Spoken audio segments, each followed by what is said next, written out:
Dear students, very good morning and welcome back. એક વસ્તુ એ ધ્યાનમાં રાખો, ફરીથી એક રિમાઇન્ડર, નો ડાઉટ ઓકે ઘણું થઈ ગયું છે, પણ હોમવર્કના જે પિક્સ મોકલો ને, વેદિકા તો જનરલી PDF બનાવીને મોકલે છે, સ્કેન એટલે ઓકે, પણ બાકીના ઇવન ઘણાના homework Vidita up to date જ હોય છે, પણ ક્યારેક વેરિફિકેશન કરવું હોય ને તો થોડું ધ્યાન આપો. થોડા હોમવર્કના જે પિક્સ છે ને એ થોડા પ્રોપર મોકલો મને, બરાબર છે? એટલે ઇન્સ્ટન્ટ વેરિફિકેશન હોમવર્કનું થઈ શકે. અન્ડરસ્ટુડ? એટલે એ એક વસ્તુ ધ્યાનમાં રાખો ટુડે. અને એક બીજી વસ્તુ, મેં મોસ્ટલી બધા સ્ટુડન્ટ તમને chapter 2 science acid base and salt you already received the hard copy. એટલે હવે યાદ રાખો, હવેના જે પણ લેક્ચર્સ આવે, લેક્ચર 8 તો આવી ગયા છે, તો જે હોમવર્ક હોય ને એ સ્ટ્રિક્ટલી એમાંથી જ વર્ડ ટુ વર્ડ, ઇવન એક્ઝામની કે ટેસ્ટની પ્રિપરેશન પણ એ મટીરિયલમાંથી જ અપ ટુ ડેટ એને લર્ન કરો. મોસ્ટલી બધાએ રિસીવ કરી લીધું છે. આઈ થિંક સકીના કે ધ્રુવ તમારે કદાચ બાકી છે. તો એઝ અર્જન્ટ એઝ પોસિબલ મારા ઘરે કોપી પડી જ છે. જેને પણ ચેપ્ટર 2ની હાર્ડ કોપી લેવાની બાકી હોય ને એ પ્લીઝ કાલના દિવસમાં આવી અને કલેક્ટ કરી લો. કારણ કે હવે હોમવર્ક, રીડિંગ બધું એમાંથી કરવાનું અપ ટુ ડેટ ફાવશે તમને. You understood this? A material આપણે એ રીતે બનાવેલું છે આખું. હવે જુઓ, આજનો જે આપણો લેક્ચર છે ને, ચેપ્ટર 4 જ આપણું, અને એનો લેક્ચર નંબર 4. આમ તો ચેપ્ટર લખવાની નેસેસિટી તો ન હોય, કારણ કે એ તો તમને ધ્યાનમાં હોય જ ને, ચેપ્ટર 4. અને એનો આજે કયો લેક્ચર છે આપણો? લેક્ચર નંબર 4, બરાબર છે? અને એ તમને ખબર જ છે, ફ્રોમ વર્ક પેપર 1. તમને યાદ હોય તો છેલ્લે આપણે 28 સુધીના હોમવર્કમાં આપેલા હતા ને, 24 to 28. હવે એમાં એક કામ આપણે એવું કરવું પડશે, જેને એ મને હોમવર્ક સેન્ડ કર્યું ત્યારે ડાઉટ નંબર મોકલેલા છે. તો જનરલી હું શું કરીશ કે સોલ્વ કરીને એનું પિક્સ જે છે એ હું નેક્સ્ટ ડે જ મોકલી દઈશ તમને. એને કારણે તમે વેરીફાઈ કરી લેવાનું, અને if you feel little more difficult તો મને તરત રિસ્પોન્ડ કરો કે સર આ ધ્યાનમાં નથી આવતું, તો એ પ્રમાણે કરશું. બરાબર છે? હવે જુઓ, આપણે પેલું ટોપિક તો પહેલો જ ચાલે છે, કયો? Solution by completing a square method. Understood? હવે ધ્યાનમાં રાખો, આજે જ હું એક એક્ઝામ્પલ જે ટાર્ગેટ કરું છું ને, એક્ઝામ્પલ આ મારે ટાર્ગેટ 2 એક્ઝામ્પલ કરવા છે, બંને થોડા ડિફિકલ્ટ છે. એટલે કદાચ વિદિતા એવું બને કે હું 2 સમ ટાર્ગેટ કરું છું ને આજે, 30 અને નહીં 29 ને 31. તો કદાચ એવું બને કે 29 એક્ઝામ્પલ હું અહીંયા સોલ્વ કરું ને, તો એને કારણે તારો કદાચ પેલો ડાઉટ હોય ને એ તારે ધ્યાનમાં આવી જાય, એવું બને. એટલે ધ્યાન આપજો અહીંયા. We are solving, dear student, sum number 29, okay, from your work paper 1. એટલે અહીંયા ધ્યાન આપજો, બરાબર. Pay attention. ક્યારેક એ ધ્યાન રાખજો, વિડીયો ક્વોલિટી બાય ચાન્સ એ થોડી વીક હોય ને, તો એની પેલી શું કહેવાય, ક્વોલિટી સેટ કરીને જોજો પાછા, ક્યારેક એવું બને. અન્ડરસ્ટેન્ડ? જો આવું આપેલું છે 4x², બરાબર, સમજો, plus 4√3x plus 3 equal to 0. આવું ઇક્વેશન છે, અને આને આપણે કમ્પ્લીટિંગ એ સ્ક્વેર મેથડથી સોલ્વ કરવાનું છે. તો સૌથી પહેલું કામ શું કરવાનું? બરાબર ધ્યાન આપો. સૌથી પહેલા તમને ખબર જ છે શું કરવાનું, લાસ્ટ ટર્મમાં જ ઓલ્ટરેશન કરવાનું છે. That you all know very well. Last term જ આને પરફેક્ટ સ્ક્વેર પોલિનોમિયલ બનાવવા. જુઓ LT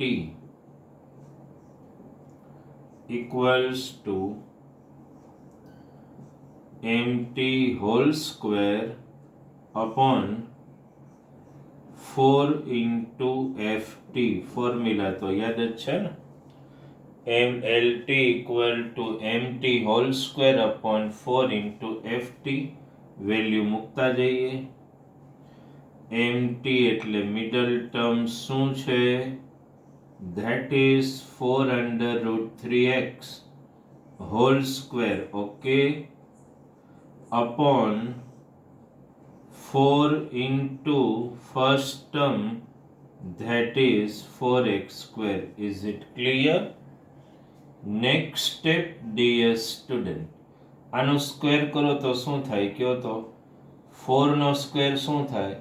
16 બતોલ. √3 નો 3, 16 3 48x square upon 16x square. Understand? બરાબર સમજો. શું કામ આ સમ લઉં છું? ક્લિયર તરત થઈ જશે તમારા માઇન્ડસેટમાં. બોર્ડમાં ઘણીવાર આવા ટ્વિસ્ટર તમને આપે છે અને સ્ટુડન્ટ ઘણીવાર કન્ફ્યુઝ થઈને બહાર આવતા હોય છે. હવે દાખલા તરીકે આને તમે કેન્સલ કરો અને આને કેન્સલ કરો. શું આવ્યું લાસ્ટ ટર્મ કયો તો મને? 3 આવ્યું. 3 તો ઓલરેડી છે જ. બાય ચાન્સ બોર્ડમાં આવો ક્વેશ્ચન પૂછ્યો તમને કે solve by completing a square, ને તમારી બુકમાં કે લગભગ જૂની બુકમાં જ આ ક્વેશ્ચન છે, તો હવે ક્વેશ્ચન એ છે કે તમને બોર્ડમાં એવું પૂછ્યું બાય કમ્પ્લીટિંગ એ સ્ક્વેર. અહીંયા તો લાસ્ટ ટર્મ 3 ઓલરેડી આવી જ ગયું છે અને અહીંયા છે જ. તો આવો ટ્વિસ્ટર એક્ઝામ્પલ આવે ને તો ઘણીવાર આપણે એવું કહીએ કે બોર્ડવાળાએ મિસ્ટેક કરી. મિસ્ટેક નથી કરી, એણે ચેક કરવા માટે સમ આપ્યો છે તમને ઘણીવાર કે ભાઈ સ્ટુડન્ટને આઈડિયા છે કે નહીં. તો આવો સમ આવ્યો તો લખવાનું શું? ઓલરેડી લાસ્ટ ટર્મ તો છે જ, તો લખવાનું it is A,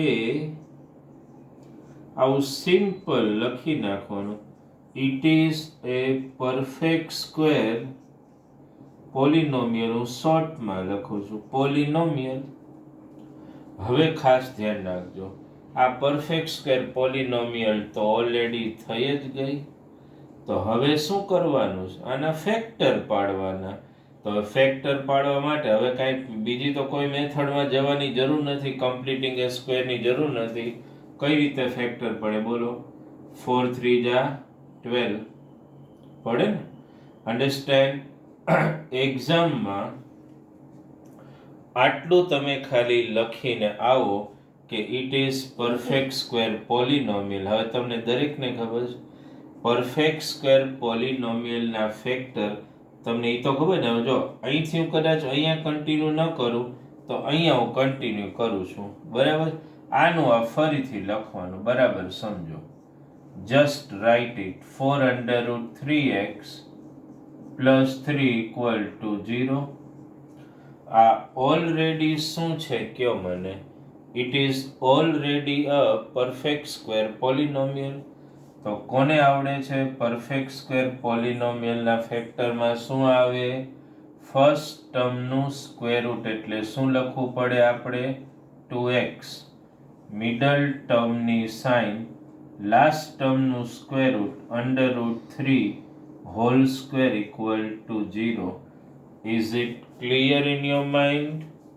Perfect square polynomial, when you factorize square root of first term, sine of middle term, square root of last term. Now dear student, when you take out square root, you will write 2x plus under root 3, 0 no square root તો 0 જ આવે ને. 2x equal to minus under root 3, x equal to minus under root 3 upon 2. તમને તરત એવો question થશે કે sir quadratic પોલિનોમિયલ હોય મીન્સ ક્વોડ્રેટિક ઇક્વેશન હોય તો એના તો બે રૂટ ન હોય, અહીંયા તો એક જ લાવ્યો. પણ હકીકત સમજો, કોઈ પણ ક્વોડ્રેટિક ઇક્વેશન હોય ને એના બે રૂટ હોય એટલે અહીંયા એક્સની એક વેલ્યુ આવે ને તો બીજી ટૂંકમાં આ બે વેલ્યુ જ ગણી લેવાની. એટલે લખવાનું શું ફાઇનલ આન્સર? આવી રીતે લખવાનો શું? રૂટ્સ આર, આ એકવાર લખ્યું -√3/2 અને બીજી વારે લખી નાખો -√3/2. તો સંપૂર્ણ પરફેક્ટ સ્ક્વેર પોલિનોમિયલ હોય ને એટલે એના તમે ફેક્ટર પાડો એટલે x ની એક જ વેલ્યુ મળે તમને. એ એક વેલ્યુ એટલે બે સિમિલર રૂટ્સ કહેવાય, સેમ રૂટ્સ હોય ટૂંકમાં. તો જો આ એક સમ એટલે કદાચ તમે આ મેં હોમવર્કમાં આપ્યો હોય અને if you start calculating you will get it confused here કે સર આમાં તો કમ્પ્લીટિંગ એ સ્ક્વેર પોસિબલ જ નથી. પણ આવું બોર્ડમાં તમને ઘણીવાર ટ્વિસ્ટર આપી દેતા હોય તો એ વખતે આવા ટ્વિસ્ટર માટે રેડી રહેવું પડે. ત્યારે એવા થોડા કન્ફ્યુઝ થઈ અને નહીં દોડી આવવાનું કે હવે આનું તો કાંઈ થયું જ નહીં. અન્ડરસ્ટેન્ડ? આવા ટ્વિસ્ટર આપી દેતા હોય ઘણીવાર બોર્ડમાં. ઓકે, એકવાર જોઈ લો પછી બીજા સમને આપણે ટાર્ગેટ કરવું છે. અન્ડરસ્ટુડ? એટલે જ્યારે પરફેક્ટ સ્ક્વેર પોલિનોમિયલ ત્યારે ભલે એક્સની એક વેલ્યુ પણ એ બે સિમિલર વેલ્યુ એવું એક્સેપ્ટ તમારે કરી લેવાનું. એકવાર ખાલી 1 મિનિટ આ સમ જોઈ લો બરાબર, પછી આપણે બીજા સમમાં જઈએ.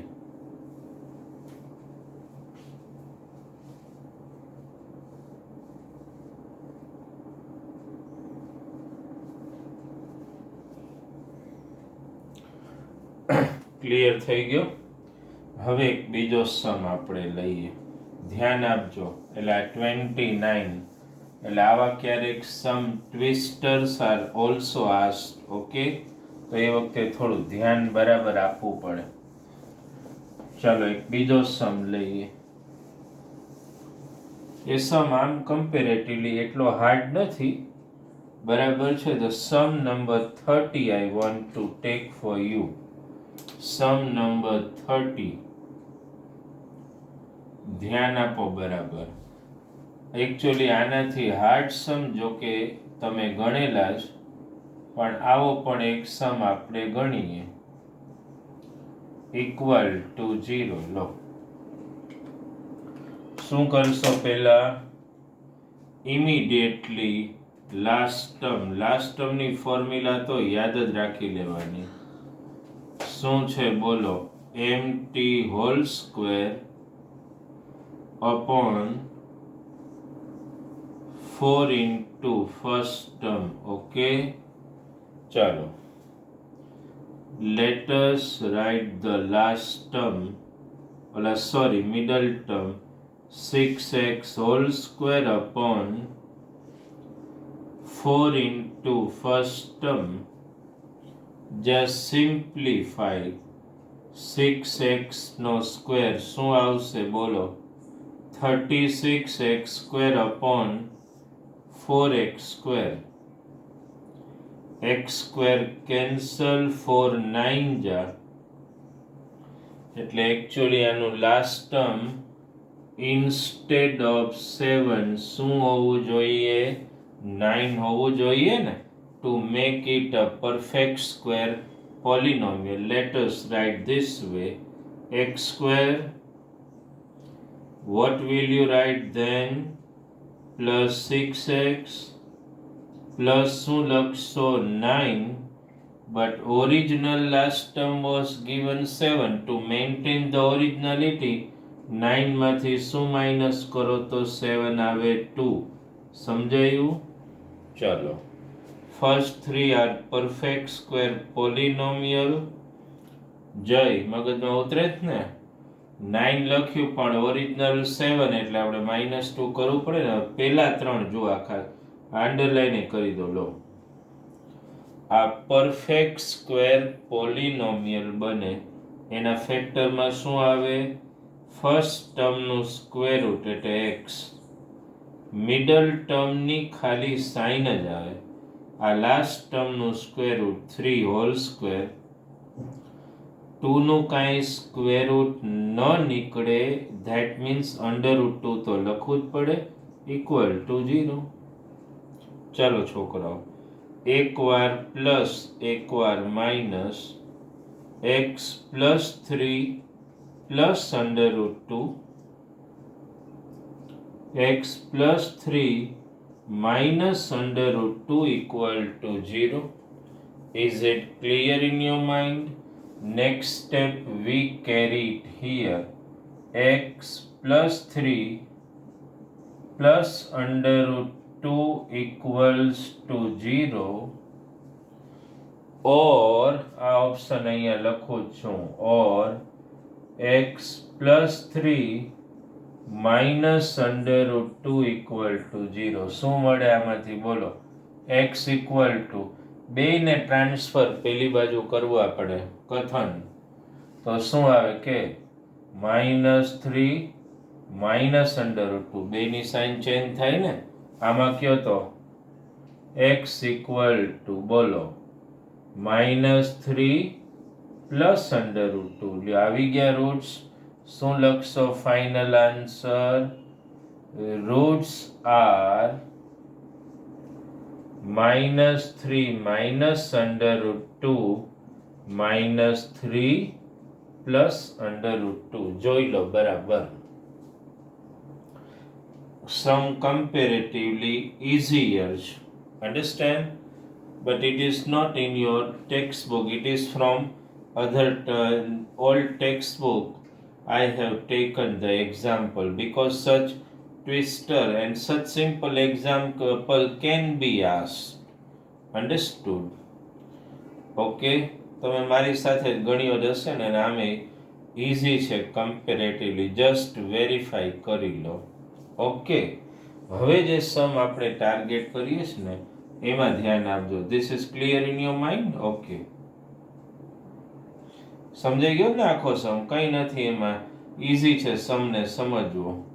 ચાલો હવે આપણે એક હાર્ડ સમમાં જઈએ. That is example number 31. થોડો હાર્ડ છે, આમ નથી, થોડું ધ્યાન આપવું પડે. બાકી તો તમે સિસ્ટમેટિક જે મેં સ્ટેપ શીખવાડ્યા ને એ પ્રમાણે જાઓ ને એટલે એમાં ક્યાંય અટકવાનું નથી. તમે એ ધ્યાન, એ મગજમાં રાખજો. Systematic way. 31. x² -x - 1 equal to 0. આ સમમાં ખાસ ધ્યાન આપજો. It is not given in your NCERT book, but we used to solve this example, understand, in our old textbook. Can be asked. Chalo, to make it very simple and stick to the basics. If you stick to the basic, ગમે એવો hard સમ હોય આવડે જ તમને. Basics પકડી રાખો, જે મેં કીધું છે. શું? તો ફર્સ્ટ લાસ્ટ ટર્મ. ચાલો સાવ બેઝિક પ્રમાણે જ જશું આપણે. Middle term whole square upon 4 into first term. ચાલો વેલ્યુ મૂકો. મિડલ ટર્મ એટલે શું છે બોલો? -x whole square 4 into first term એટલે x² -x નો સ્ક્વેર એટલે x² આવે ને, અપોન 4x², આને ઉડાડી દો, ઇક્વલ ટુ 1/4.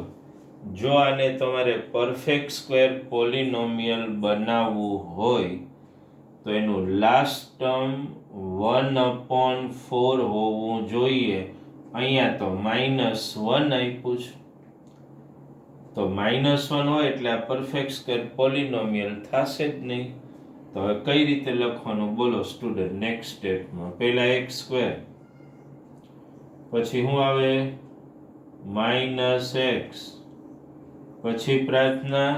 આને નહીં લખવાનું, હવે આપણે જોઈએ છે એ +1/4. હવે સમજો મેજિક. આપણે 1/4 લખ્યું, જોઈએ છે શું? -1. તો મેં તમને ઓલી દેશી મેથડ આપણી શીખવાડી હતી ને, શું? 1/4 પ્લસ એમ ઇક્વલ ટુ -1 યાદ આવે છે ને 1/4 માં કથન શું એડ કરો તો આ આવે -1 શું એટલે એમ આઈડિયા આવ્યો એ ગોતી લેવાનું 1/4 ને આ રફમાં કરી શકો પેલી બાજુ લઈ જાઓ -1 -1/4 આ 4 એલસીએમ લ્યો એટલે -4 -1/4 m ની વેલ્યુ શું આવી બોલો -5/4 એ અહીંયા લખી નાખવાની -5/4 ઇક્વલ ટુ 0 આ લોજિક મગજમાં બેસાડી લેવું પડે આ મેં ખાસ કીધું લાસ્ટ ટર્મ તો ફાઇન્ડ કરવાના જ હોય આપણે પણ અને લાસ્ટ ટર્મ યાદ રાખજો કોઈ દિવસ નેગેટિવ નહીં હો એ ક્યારેય ભૂલ ન થાય perfect square polynomial if you want to make last term is always positive તો +1/4 આ ઓરિજિનલ લાવો હોય તો આ મેથડ મેં તમને શીખવાડી આ મેથડ ફાવે એટલે કોઈ સમમાં વિદિતા અટકો નહીં તારા જે ડાઉટ છે ને ફરીથી એકવાર સોલ્વ કરવાની ટ્રાય કર અન્ડરસ્ટેન્ડ તું આ મેથડ પકડી લો કે આ આવ્યું આમાંથી આ લાવું તો આ જો 1/4 પ્લસ m ઇક્વલ ટુ આ m ની વેલ્યુ ગોતો અહીંયા મૂકી દેવાની આ બેઝિક પકડો ને તો કદાચ વાંધો નહીં આવે પછી જોઈએ તમને નહીં તો હું સોલ્વ કરીને આપીશ જ ચાલો નેક્સ્ટ સ્ટેપ 4 એલસીએમ લ્યો તો જ્યાં 4 નથી અહીંયા 4 મલ્ટીપ્લાય કરી દો ક્યાં આવે બોલો 4x² -4x + 1 - 5 અહીંયા 4 મલ્ટીપ્લાય એટલે તો 0 જ થઈ જાય ને એટલે આ થઈ ગયું પરફેક્ટ સ્ક્વેર પોલિનોમિયલ આના ફેક્ટર શું પડે કયો તો ફર્સ્ટ ટર્મનું સ્ક્વેર રૂટ એટલે 2x મિડલ ટર્મની સાઇન એટલે માઇનસ લાસ્ટ ટર્મ 1 નું સ્ક્વેર રૂટ 1 હોલ સ્ક્વેર 5 નું શું પડે તમને બધાને ખબર √5 ઇક્વલ ટુ 0 ચાલો હવે છોકરાઓ અહીંયા 1 time plus 1 time minus okay 2x - 1 plus √5 ધ્યાનમાં આવે ને અને નેક્સ્ટ માં બોલો તો શું આવે ધ્રુવ 2x - 1 minus √5 equal to 0 therefore 2x પછી લખજો તમ તારે understand equal to 0 or 2x - 1 minus √5 equal to 0 અહીંયા હું શું કરીશ 2x પહેલા એમને લખું છું જો કન્ફ્યુઝન ન થાય આ બે ને આમ ટ્રાન્સફર કરો તો સાઇન છે આ 1 ને -√5 હવે હું 2 ને નીચે લઈ જાઉં એટલે 1 -√5/2 પછી જોઈ લો સમ આમ કંઈ નથી પણ આમ છે ઘણું ને આમ કંઈ નથી આમાં પણ 2x ઇક્વલ ટુ બે ને પહેલી બાજુ 1 + √5 x equal to 1 + √5/2 લો જોઈ લો આખો સમ છેલ્લે ખાલી હું લખી નાખું છું રૂટ્સ આર તમે જે રૂટ્સ ફાઇન્ડ કરો ને એમાં એકને આલ્ફા કહી શકો રૂટ્સ આર આમ કહી શકો આલ્ફા ઇક્વલ ટુ 1 - √5/2 અને બીટા ઇક્વલ ટુ 1 + √5/2 તોય ચાલે જોઈ લો આખો સમ એકવાર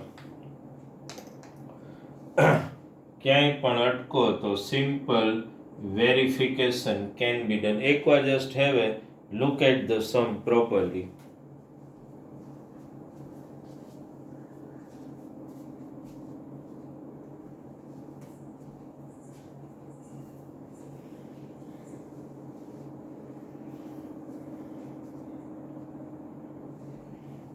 ધ્યાનમાં આવી ગયું સમ ક્લિયર થાય છે પેલા મિડલ ટર્મ લાસ્ટ ટર્મ 1/4 આ લખો ને પછી કોન્સન્ટ્રેશન કઈ વસ્તુ ઉપર પેલી એમ વાળી મેથડ જે છે ને એ એટલી ઈઝી પડે છે ઓલું ખોટું લોજિક દોડાવો એના કરતાં આવું સિમ્પલ જે આવ્યું જે લખ્યું એ પ્લસ એમ ઇક્વલ ટુ આ એટલે એમની વેલ્યુ મળે એ મૂકી જ દેવાની અને એમની વેલ્યુ હંમેશા નેગેટિવ જ આવે યાદ રાખજો અન્ડરસ્ટેન્ડ પછી તો કંઈ નથી ફોર એલસીએમ લઈ લીધો we have taken it and we have simply first 3 terms perfect square polynomial 5નું કંઈ સ્ક્વેર રૂટ ન નીકળે ધેટ્સ વાય √5 હોલ સ્ક્વેર પછી તો ઇઝી જ સમ આખો ધ્યાન આપવાનું સમમાં અન્ડરસ્ટેન્ડ એટલે આપણે ઓલમોસ્ટ વિથ ધીસ એક્ઝામ્પલ ને we are completing the method of completing a square Vidita જે ડાઉટમાં છે ને